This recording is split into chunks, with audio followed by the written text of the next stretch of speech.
చూస్ country delight, live better. ఇప్పుడే country delight యాప్ని download చేసుకోండి. విశాఖ ఉక్కుని ప్రైవేటీకరణ చేస్తున్నారు అని చెప్పి చాలా రోజులుగా ఆందోళనలు, అదేవిధంగా సమ్మెలు ఇవన్నీ జరిగినాయి. మీరు కూడా విశాఖపట్నం వెళ్ళారు నేను అనుకోవటం. చాలాసార్లు వామపక్షాలతో కలిసి కొన్ని ఉద్యమాలు అక్కడ కార్మిక సంఘాలతో చేశారు.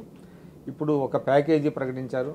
అదేవిధంగా కేంద్ర ఉక్కు శాఖ వాచ్యులు కుమారస్వామి గారు వచ్చారు. చాలా స్పష్టమైనటువంటి హామీ ఇచ్చారు, ఇది ప్రైవేటీకరణ జరగదు, అటువంటి వార్తలను నమ్మద్దు, ఒక 3 నెలల్లోగా మొత్తం సెట్ అయిపోతుంది, జీతాలు కూడా రెగ్యులరైజ్ చేస్తాము, ఇవన్నీ చెప్పారు. మీరు సాటిస్ఫైడా? ఆ 10,300 1140 కోట్లు ఏదైతే ఉందో, అంటే 11,440 కోట్లు, దీంట్లో ఇంతకుముందు సెప్టెంబర్లో ప్రకటించిన 1,600 కోట్లు ఇచ్చిన ఏదైతే బెయిల్అవుట్ అనుకున్నారో వాళ్ళకి, సరఫరాదారులకి, వాళ్ళకి అది కూడా ఇంక్లూడ్ అయ్యి ఒకటి.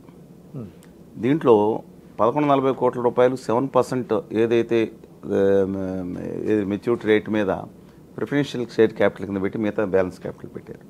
ప్రిఫరెన్షియల్ షేర్స్ ఇష్యూ చేయడం అనేది ఆఫ్టర్ 10 years తర్వాత వాళ్ళు కాలు బట్టి వాళ్ళు అప్పు కింద తీసుకుంటారా లేదా ప్రిఫరెన్స్ షేర్లు ఉంటారా అని చెప్పేది ఎవరు ఉద్యోగస్తులు? కేంద్ర ప్రభుత్వం అండి. ఓకే, కేంద్ర ప్రభుత్వం వ్యాపారం అన్నమాట ఇది. తర్వాత మిగతాది డైరెక్ట్ ఈక్విటీ క్యాపిటల్ ఇన్ఫ్యూజన్, ఈ రెండు చేయటం జరిగింది. దీంట్లో 1,600 కోట్ల రూపాయలు సబ్జెక్టు కరెక్షన్ 1,620. ఇది ఇంతకుముందే కేంద్ర ప్రభుత్వం ఇచ్చిన నిధుల్లోంచి జమ కట్టుకుంటారు.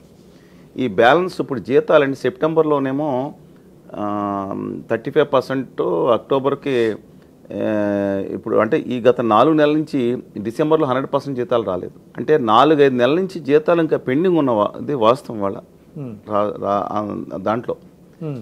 ఈ సమయంలో దానికి ₹1 ఇవ్వడానికి వీల్లేదని చెప్పారు. సరే, నేను దేనికి ఇస్తారు? అనేక మంది గుజరాతీ మార్వాడి వ్యాపారులు కానీ ఇతరులు కానీ సప్లైస్ చేశారు, ఆ డబ్బులు ఇచ్చేస్తారంట. నేను అందుకనే ఇది ఒక పులి, నరమాంసం రుచి మెరిగిన పులి 2 అడుగులు వెనక వేస్తే అది ఆగినట్టు కాదు, మళ్ళీ అంకంతకన్నా వేగంతో జంప్. అంటే మీరు ఇప్పటికీ మీ బిలీఫా? ఇవాళ రాష్ట్రంలో ఉన్న ఉక్కు శాఖ సహాయ మంత్రి గారు కుమారస్వామి గారు నేను గౌరవిస్తాను. వాళ్ళ నాన్నగారు ఆయన ఇంటికి వెళ్ళి వచ్చాము అప్పుడు. దేవగౌడ గారు ఏం చేశారు, పర్సనల్గా బస్వన్న కూడా అనుకుంటా ఇంట్లో నేను మార్చాను. ఏదైనా సరే ఆ రోజు ఐఎమ్ థ్యాంక్ఫుల్ టు దేవగౌడ గారు ఫర్ ఆంధ్రప్రదేశ్, ఎందుకంటే ఆంధ్రప్రదేశ్ హక్కుల కోసం ఆ రోజు మాట్లాడిన విషయంలో లాస్ట్ మీట్లో చేంజ్ చేశారు, కేసీఆర్ గారిని డిఫర్ అయ్యి. సరే, ఆ గౌరవం ఉందండి, నాకు పక్కన పెడదాం. కానీ ఈ విషయంలో మాత్రం కుమారస్వామి గారి చేతుల్లో ఏమీ లేదు. ఆయన ఇప్పుడు ఏదైతే ఉందో కొంతవరకు ప్రయత్నించారు. ఆయన పర్మనెంట్ కాదు, అక్కడున్న గుజరాతీ మార్వాడి వ్యాపారులు పర్మనెంట్ అయిపోయారు. ఎక్కడ కేంద్రాన్ని శాసిస్తుంది, వాళ్ళు పాలిస్తుంది వాళ్ళే, వాళ్ళ కింద 2 అనుచరులు ఉంటారు, ఆదానిగా రెండుకో.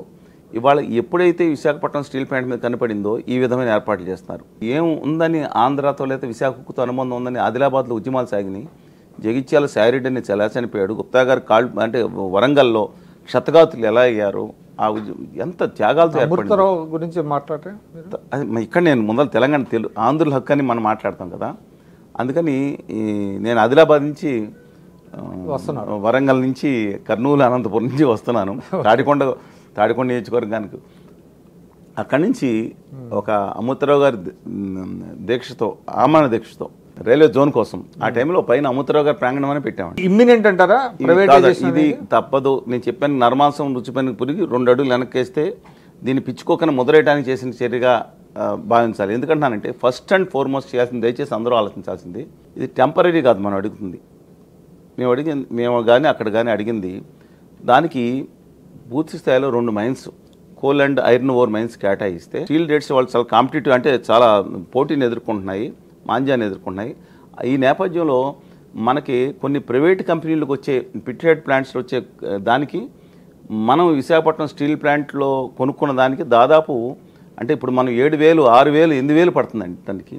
అదే కనుక చాలా ప్రైవేట్ ప్లాంట్కి 1,500 రూపాయలు పడుతుంది. ఈ 6,000 రూపాయలు మెరకేల్స్ చేస్తుంది. మామూలుగా అయితే కనుక వీళ్ళు చేసిన దానికైతే మనకు లెక్క ప్రకారం 5,000, 6,000 కోట్లు లాభం రావాలి. ఎందుకు నష్టం వస్తున్న పరిస్థితి అంటే, రేపు పొద్దున ఈ 11,000 కోట్లు ఆల్రెడీ 1,600 కోట్లు సర్దేశారు. మిగతా కూడా బాకీదారులకి వాళ్ళకి ఇచ్చే కార్యక్రమాలు ఉన్నాయి. అదే గుజరాతీ మార్వాడి వ్యాపారులు ఎవరు చేశారో కాంట్రాక్టులు కూడా ప్రైవేట్ వాళ్ళకి బ్లాస్ట్ ఫర్నేస్కి సెక్యూరిటీ CSF అని కాదని ప్రైవేట్ వాళ్ళకి ఇద్దామని టెండర్ పిలిచారు. బ్లాస్ట్ ఫర్నేస్లో మనం 300 కోట్లు నష్టం వచ్చిందండి. అగ్ని ప్రమాదం సంబంధించి ఇప్పుడు థర్డ్ బ్లాస్ట్ ఫర్నేస్ అవ్వట్లేదు, పక్కన పెట్టేశారు. అంటే మీరేం చెప్పదలుచుకున్నారు? ఇది అమౌంట్ ఏదైతే ఉందో ఇది తాత్కాలికమే, ఇది మళ్ళీ లాస్ వచ్చింది, మేమేం చేయలేం, ఉద్దీపన ప్యాకేజ్ ఇచ్చాం కదా అంటారు. దీనికి శాశ్వత పరిష్కారం చేయడానికి దృష్టి పెట్టట్లేదు. అంటే సెయిల్లో విలీనం జరిగితేనే సెయిల్లో విలీనం కూడా అక్కర్లేదండి, డైరెక్ట్గా మైన్స్ కేటాయించవచ్చు ఇవాళ. లేదంటే సెయిల్లో విలీనం అనేది ఆ రోజుల్లో వద్దనుకుంది, ఎందుకంటే మన గవర్నమెంట్ సెపరేట్గా దాంట్లో చేస్తే ఎక్కడెక్కడి నుంచి వస్తారు, దీనికి ఒక ప్రత్యేక తరహా ఉండాలి. దీనికి మరి మీరేం చేయదలుచుకున్నారు? ఖచ్చితంగా మేము కానీ అక్కడ ఉండే ఢిల్లీకి 2 సార్లు వెళ్ళామండి. మేమంటే విశాఖ ఉక్కు కార్మికులు సంఘాలు మేము కూడా వెళ్ళాం, దీక్షలో కూడా పాల్గొన్నాం. అక్కడ ఎన్నోసార్లు వెళ్ళి అక్కడ దీక్షలో కూర్చున్నాం. మేము కోరుకునేది కానీ అక్కడ కార్మికులు కోరుకునేది కానీ తక్షణమే దానికి క్యాపిటల్ మైన్స్ కేటాయించాలి.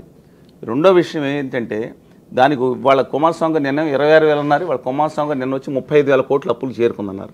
నేను అడుగుతున్నాను ఒకటే, అదానీ గారి గుజరాతీ కంపెనీలన్నిటికీ 9%, 8.72% వడ్డీ వేసి మా విశాఖ ఉక్కు కర్మాగారానికి ఈ బ్యాంకులు 14% వడ్డీ వేయటం, దాన్ని మళ్ళీ అప్పుల్లో చూపి 30,000 14% వేసేసి దానికి సంవత్సరానికి 4,000 కోట్లు నష్టం వచ్చింది చూపించింది. ఏందండి ఇది? మీరేమో 23 లక్షలు ఏ ఒక్క ప్రభుత్వ సంస్థ అప్పులేక కొట్టేసిందా? ఇవాళ కేంద్ర ప్రభుత్వం చేయాల్సింది ఏంటంటే 23 లక్షల కోట్ల రుణమాఫీల గురించి మాట్లాడలా. అందువల్ల మేము కోరుకునేది ఏంటంటే ఈ రుణాన్ని ఈక్విటీ కింద మార్చి రాష్ట్ర ప్రభుత్వానికి అప్పచెప్పండి. ఒక అద్భుతమైన మేనేజ్మెంట్ వస్తే రాష్ట్ర కేంద్ర ప్రభుత్వం, ఎందుకంటే రాజకీయ రాష్ట్ర ప్రభుత్వం అడగందే మీరు రాష్ట్ర ప్రభుత్వానికి ఇవ్వమని ఎట్లా చెబుతారు? నేను అడగాలి, నేను కూడా అడుగుతున్నాను, రాష్ట్ర ప్రభుత్వం అడగాలి. ఎందుకంటే కేరళలో ప్రభుత్వం కేంద్ర ప్రభుత్వం అమ్మేయటానికి పావులబేడకి అమ్మటానికి మొదలు పెడితే కేరళ ప్రభుత్వం హెచ్పిసి దాంట్లో మేము ఆ ప్యాకేజీ పావులబేడకి ఇచ్చే బదులు ఇవ్వటం ఏంటి అని. ఇవాళ విశాఖ ఉక్కు కర్మాగారం విలువ 4,000 కేంద్ర ప్రభుత్వం ప్రకటించిన ప్రకారం 4,500 కోట్ల రూపాయలు లోపని అన్నారు. మళ్ళీ దాన్ని ఎన్హాన్స్ చేసి ఇప్పుడు 7,000 crores అంటున్నారు. ఇది ఎవరన్నా నమ్ముతారండి? 1972లో ఇవన్నీ జరుగుతూ ఉంటే పవన్ కళ్యాణ్ గారు, చంద్రబాబు నాయుడు గారు, పవన్ కళ్యాణ్ గారు మాట చెప్పారు, కేంద్ర ప్రభుత్వం లేదు. నేను రాజకీయ నాయకుల గురించి ఎందుకు కొంత ప్రయత్నం చేయొచ్చు, కానీ పవన్ కళ్యాణ్ గారు అనౌన్స్ చేయగానే ఒక ఫస్ట్ మాట అన్నారు, కేంద్ర ప్రభుత్వం ఆలోచించే తీసుకుని దేశం దృష్టి అని అన్నారు. తర్వాత సవరించుకున్నారు, అమరావతిలో దీక్ష పెట్టారు. First and foremost. రెండోది ఏంటంటే చిత్తశుద్ధి ఉండాలండి. ఇవాళ చిత్తశుద్ధి ఉండాలి. వీళ్ళ ముగ్గురు కలిసి పోరాడు ఒకే వేదిక మీద, వాళ్ళని చెప్తున్నాను, ఒకే వేదిక మీద చంద్రబాబు నాయుడు గారు, కళ్యాణ్ బాబు గారు మరియు జగన్మోహన్ రెడ్డి గారు, మిగతా మేము అందరం ఉంటాం, నేను జయలక్ష్మణ్ గారు అందరం ఉంటాం, సిపిఎం సిపిఐ కూడా ఉంటాం. ఎందుకు రాలేకపోతున్నారు? పోరాటంలో చిత్తశుద్ధి లేదా? నైవేలి లిగ్నైట్ ఏ సమస్య మీద ఇట్లాగా ప్రతిపక్షం నా పక్కన నా ఐడి అదే ఉంటుందండి, నా ఫేస్బుక్ నా పక్కనేమో ఇక్కడ వైకాపా, ఇటు పక్కనేమో తెలుగుదేశం, ఇటు పక్కన జనసేన, అందరినీ కలిపికెళ్ళి ఉద్యమం చేశాను. ఏ ఇష్యూ మీద మన రాష్ట్రంలో అధికార పక్షం ప్రతిపక్షం కలిసి వెళ్ళి ఉమ్మడిగా ఫైట్ చేసినటువంటి ఇష్యూస్ ఏమైనా ఉన్నాయి? హోదా విభజన హామీలు ఇటు పక్కన. కావాల్సింది ఏంటంటే ఫస్ట్ క్యాపిటల్ మైన్స్, సెకండ్ ఈ లోనుని ఈక్విటీ కింద మార్చండి, థర్డ్ మీరు ఏదైతే ప్లాంట్ ఇప్పుడు డబ్బులు ఇస్తున్నారో దాని కెపాసిటీ పెంచి దానికి కావాల్సిన క్యాష్ ఏదైతే అంటే వర్కింగ్ క్యాపిటల్ ఏదో మళ్ళీ వెళ్ళకుండా వర్కింగ్ క్యాపిటల్ పెట్టి మీరు L&T కంపెనీ తరహాతో అద్భుతం మేనేజ్మెంట్ సిస్టమ్ పెట్టండి. ఈ ఫ్యాక్టరీ ఈ దేశానికి కానీ రాష్ట్రానికి కానీ సంవత్సరానికి 3,000 ఈవెన్ వర్స్ట్ కండిషన్లో కూడా 3-4 వేల కోట్ల రూపాయలు తిరిగి అందిస్తుంది. ఈ దేశానికి 45,000 కోట్ల రూపాయలు పన్నుల రూపేణా, డివిడెండ్ రూపేణా ఈ దేశ కేంద్ర ప్రభుత్వానికి ఈ ఫ్యాక్టరీ అందించింది. అది ఎవరు అది పట్టించుకోవట్లేదు. నష్టం అంటారు ఏంటంటే, అంటే నువ్వు లాభం దొబ్బుకుపోయినట్టు దొబ్బుకుపోయి మీ ప్రభుత్వాలు ఆల్ ప్రభుత్వాలు కానండి, ఇవాళ అడ్డంగా ఈ ప్రభుత్వం చంపేయడానికి చూస్తా దీన్ని నష్టాలు పెట్టింది. కాంగ్రెస్ ప్రభుత్వం తక్కువ అంటే it is the case with every PSU అండి. ఇది నవరత్న హోదా వచ్చిందండి, మళ్ళీ నవరత్న హోదా ఇచ్చారు, లాభాలు వెళ్ళింది. 2019లో నేను చెప్పలే, కుమారస్వామి గారు చెప్పారు. శ్రీనివాస్ గారు, నైవేలి లిగ్నైట్ సమస్య వచ్చినప్పుడు పొరపాటున కేంద్ర ప్రభుత్వం మంత్రి మాట్లాడిన వెంటనే ప్రైవేటైజేషన్కి నిర్ణయం కూడా అనలేదు. ఏమో చేయాల్సనగానే తమిళనాడు వాళ్ళు పట్టుకోగానే కిక్కురుమ్మడిగా తోక ముడుచుకుని పారిపోయారు. పోరాట తత్వం లేదంటున్నా అనిపిస్తాం. బానిస రాజకీయాలని వాళ్ళు చేస్తుంటే దురదృష్టవశాత్తు అది. వీళ్ళు మనతో ఏదన్నా మాట్లాడవచ్చు, బట్ ఫార్చునేట్లీ ఇవాళ పాస్ వచ్చిందండి. ఇవాళ పాస్ వచ్చింది, ఒక పాస్ అనేది ఒక కామా వచ్చింది, ఫుల్ స్టాప్ రాలా దీనికి. కుమారస్వామి గారిని ఒకదానికి అప్రిషియేట్ చేస్తాను నేను. ఆయన పార్టీ కూడా ఆపరేషన్ బిర్డా అనేది మనం మాట్లాడుకుందాం, 2018 to 2031-32 ఏదైతే ఆపరేషన్ గరుడా తర్వాత వచ్చింది దాంట్లో ఆయన పార్టీ కూడా అదానీ గారి పార్టీ కబ్జా చేసే దాంట్లో ఉంది. కానీ ఇప్పుడు సరెండర్ అయిపోయారని ఏం మాట్లాడారంటే, నేను ఒక్క విషయం దయచేసి గమనించండి, మొత్తం దేశంలో ఉన్న వాళ్ళందరూ గమనించాలి ఈ విషయాన్ని. గుజరాత్లో కంపెనీ పెడుతుంటే మైక్రోన్ ఎలక్ట్రానిక్స్ వాళ్ళు పెట్టే పెట్టుబడిలో 65% కేంద్ర ప్రభుత్వం ఇచ్చేసే పరిస్థితి వస్తే ఉద్యోగానికి ఒక ఉద్యోగం ఇస్తే నేను 5 లక్షలు ఇస్తానని లెక్కన 60%, 70%, 80% ఖర్చు ఇచ్చేస్తాను, ఈ దేశంలో ప్రపంచంలో ఎక్కడ చూడలేదని చెప్పి ఇచ్చిన స్టేట్మెంట్, మొట్టమొదటి స్టేట్మెంట్. తర్వాత సైలెంట్ అయిపోయారు. మొత్తం ఆయనకు కూడా దక్షిణాది బతకాలని ఆకాశం ఉంటుంది. కానీ ఆ రోజు స్టీల్ ప్లాంట్ వచ్చినప్పుడు 5వ స్టీల్ ప్లాంట్ పెట్టుకున్నప్పుడు తమిళనాడు సేలం భద్రావతి మీరు చూశారు కదా. ఆంధ్రప్రదేశ్ మనకు కావాలని మీరు ఎంతమంది ఎమ్మెల్యేలండి రాజీనామా చేసింది, ఎంతమంది పార్లమెంట్స్ యలమంద రెడ్డి గారు ఎంతమంది పార్లమెంట్ సభ్యులు రాజీనామా చేశారు, తృణప్రాయంగా వదిలేసి వచ్చి ఇవాళ ఉద్యమం చేసి మన రాష్ట్రం యొక్క తెలుగు జాతి యొక్క ఆత్మగౌరవంకి ఒక ప్రతీక అది. అందరూ దాంట్లో బిల్డింగులు, భవనాలు, ఆస్తులు చూస్తున్నారు. అందుకే నేను ఇవాళ కోరుకునేది 1972 విలువ కట్టేసి దాని విలువ 7,000 కోట్లు అంటే 22,000 ఎకరాల భూమి అంటే దాంట్లో మళ్ళీ 1,200 ఎకరాలు తీసుకెళ్ళి గంగవరాన్ని మాట్లాడుకుందామండి ఏం జరిగిందో చెప్తున్నా. అంత భూమి దాని భవనాల విలువ ఇవాళ 7.3 ఇంకొక 6,200 కోట్లు పెడితే దాన్ని ఈజీగా 20 మిలియన్ కెపాసిటీ చేయొచ్చు అనే కెపాసిటీ విలువలు ఆ రోజు విలువలు లెక్కేసుకుని బేసిక్ ఇన్ఫ్రాస్ట్రక్చర్ ఉంది కాబట్టి ఇవాళ కనీసం 2.5 లక్షల కోట్ల రూపాయల విలువైన ఆస్తిని 7,000 కోట్లు 4,000 కోట్లు బుక్ విలువ చూపించేసి బుక్ విలువకి ఎవరు నమ్ముతారండి ప్రపంచంలో? మనం తప్పితే హెయిర్ కట్ చేశారు ఎస్ఆర్ కంపెనీది 97% హెయిర్ కట్ అంట. అంటే ఇప్పుడు చిన్న అంబానీ గారు పవర్ ప్లాంట్ ఉంది, ఎందుకు రిలవెన్స్ దీనికి రుయాస్ది వీళ్ళ చిన్న అంబానీ గారు లెక్కేసుకుందాం 57,000 కోట్లు సబ్జెక్టు కరెక్షన్ 57,400 వాళ్ళకి 54,000 కోట్లు ఎత్తేసింది అంటే రైట్ ఆఫ్ చేసేసారు. ఎవరు చేశారు? ఈ స్టేట్ బ్యాంకులు అందరూ అన్నీ చేశారు. మళ్ళీ ఆ చిన్న అంబానీ గారు ఆంధ్రప్రదేశ్లో పెట్టుబడి పెడతానికి వస్తున్నాడు పవర్ ప్రాజెక్టులో. దానికి రెడ్ కార్పెట్ కాదు అన్ని కార్పెట్లు వేసి ఆహ్వానిస్తాను, దీనికి అప్పులు ఇచ్చేది కూడా ఆ బ్యాంకులే. మొత్తం మీద మీకైతే అంతగా సంతృప్తి చెందలేదనేది నేను కాదు. ఒకసారి మీరు మిగతా వాళ్ళని కూడా అడగండి, వాళ్ళు ఇది కామా డెఫినెట్గా హర్షిద్దాం కొంతవరకు. ఈ ఉద్యమం వల్ల థ్యాంక్స్ టు దెమ్ రాత్రి మగాళ్ళు ఎన్ని ఆ క్యాంప్ అండి. మేము మోడీ గారు వస్తే మేము అందరం అక్కడ లోపల ఉండి మేము ఎలాగో దీక్షలో ఉన్నాం. అభినందిస్తా ఏమన్నా స్టేట్మెంట్ ఇచ్చారా? దాన్ని శాశ్వతంగా దీని సమస్యను పరిష్కరించాలని చెప్పి కోరాం.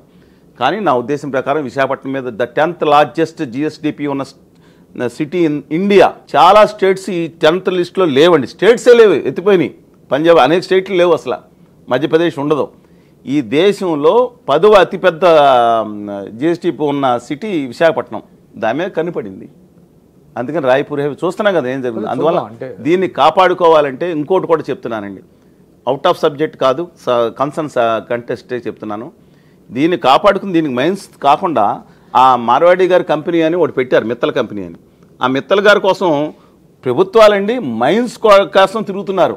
ఆ మిత్తల్ గారంట మనకు ఇప్పుడు కడప ఉక్కు కర్మాగారం గురించి మాట్లాడలేదు, దానికి జీవన్ నరసింహరావు గారు ఉండగా ఆ మైను ఈ మైను అన్నారు. తర్వాత ల్యాండ్ లేదన్నారు, అన్నీ ఏర్పాటు చేశారు. ఇవాళ ఆ ప్లాంట్ వస్తే ఆంధ్రప్రదేశ్కి బేసిక్గా బ్యాక్వర్డ్ రీజన్లో డెవలప్మెంట్ అవకాశం ఉంటుంది. అపార్ట్ ఫ్రమ్ ద రిజర్వేషన్స్ వస్తే అన్నీ ఉంటాయి దాంట్లో. కానీ ఇవాళ దాన్ని పక్కన పెట్టేసి మెట్లలో గుజరాత్ మార్వాడి గారి ఫ్యాక్టరీ మేము పెట్టిస్తున్నాం. దానికోసం మళ్ళీ నేను చెప్తున్నా సబ్జెక్ట్కి ఎందుకు మాట్లాడుతున్నా అంటే 15 సంవత్సరాలు ఇవాళ పొళ్ళు ఓడగొట్టి ప్రజల పొళ్ళు ఓడగొట్టి విద్యుత్ ఛార్జీలు పెంచాల్సిన పరిస్థితి వచ్చిందని వాళ్ళు చెప్తున్నారు. సరే వేరే సంగతి. దీంట్లోంచి మిగతా ప్రజలు కట్టిన పన్నుల్లోంచి వచ్చే 15 సంవత్సరాలు ఆ మార్వాడి గారికి మనం కట్టిన పన్నుల్లోంచి ప్రోత్సాహకాలు రాయితీలు అంట. ఏందండి ఇది? నాకు విక్రమ్ గారు నాకు అర్థం కాదు. ఉన్న విశాఖపట్నం స్టీల్ ప్లాంట్ కోసం మీ ప్రభుత్వాలు ఏం చేస్తున్నాయి? మాట్లాడవు, కేటాయించమని చప్పట్లు కొడుతున్నారు, బాధ్యత కొడుతున్నారు. మీరు మార్వాడి గారి కంపెనీ కోసం మీరు వెళ్ళి తీసుకొచ్చి వాళ్ళకి మైన్స్ కేటాయించాలి. ఆంధ్రప్రదేశ్ ప్రజలు కట్టిన పన్నుల్లోంచి మరి ఈ ప్లాంట్ కట్టుకోలేమా? ఆయన తీసుకొచ్చి పెడుతున్నాడండి బ్యాంకుల నుంచి అప్పులు. అబ్సల్యూట్లీ రాంగ్ అండి. చూద్దాం, అంటే ఇది తొలి అడుగు అయితే కొంతవరకు యాక్సెప్టెడ్. తొలి అడుగు వరకు కామా పెట్టారు, దాన్ని మనం ఫుల్ స్టాప్ పెట్టేసేట్ చేసి దీన్ని మైన్స్ కేటాయించుకునే పరిస్థితి వస్తే లేదా సెయిల్లో మీరు అన్నట్టు లాస్ట్ మినిట్ తప్పనిసరి పరిస్థితిలో సెయిల్లో కలిపి ముందైతే క్యాప్టివ్ మైన్స్ ఇవ్వాలి, లేదంటే సెయిల్లో విలీనం చేస్తే దానికి ఒక శాశ్వత పరిష్కారం, కొంచెం కెపాసిటీ కొంచెం పెంచాలండి, ఆస్తుల పరిరక్షణ అనేటువంటిది జరుగుతుంది. సుమన్ టీవీలో మీ పర్సనల్ అండ్ బిజినెస్ ప్రమోషన్స్ కోసం కింది నెంబర్కి కాంటాక్ట్ చేయండి.